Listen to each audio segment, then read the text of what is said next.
Assalamualaikum warahmatullahi wabarakatuh. Perkenalkan, nama saya Sugiharti. Saya mahasiswa PPG Prajabatan Gelombang 2 Universitas Negeri Yogyakarta. Pendidikan dan nilai sosial budaya.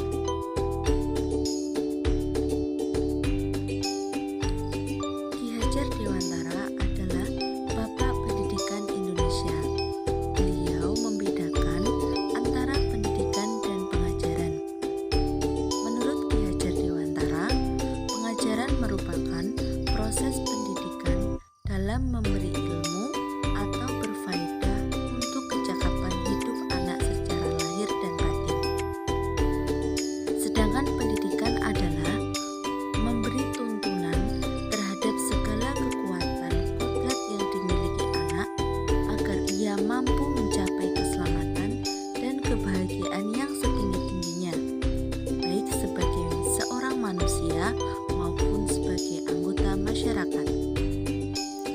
Menurut Ki Hajar Dewantara, tujuan dari pendidikan adalah menuntun segala kodrat yang ada pada anak-anak agar mereka dapat mencapai keselamatan dan kebahagiaan yang setinggi-tingginya, baik sebagai manusia maupun sebagai anggota masyarakat.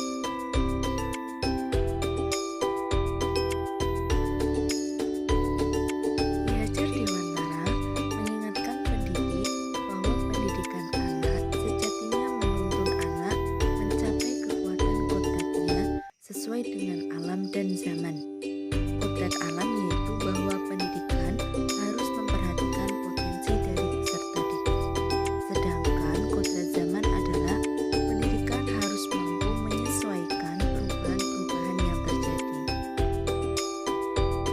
Bila melihat dari kodrat zaman, pendidikan saat ini menekankan pada kemampuan anak untuk memiliki keterampilan abad 21 seperti kemampuan berpikir kritis dan problem solving. Sedangkan dalam memaknai kodrat alam, maka konteks lokal sosial budaya peserta didik di Indonesia Barat tentu memiliki karakteristik yang berbeda dengan peserta didik Indonesia Tengah atau Indonesia Timur.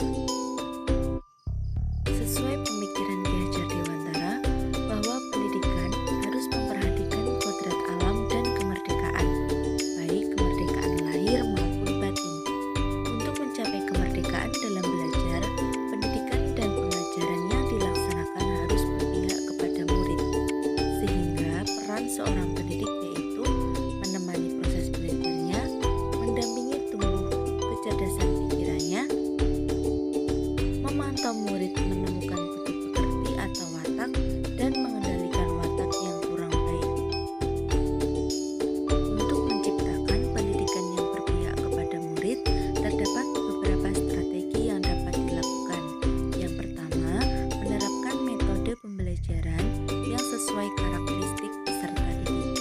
Jadi, seorang pendidik sebelum melaksanakan pembelajaran harus merencanakannya dan disesuaikan dengan karakteristik peserta didik.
mencari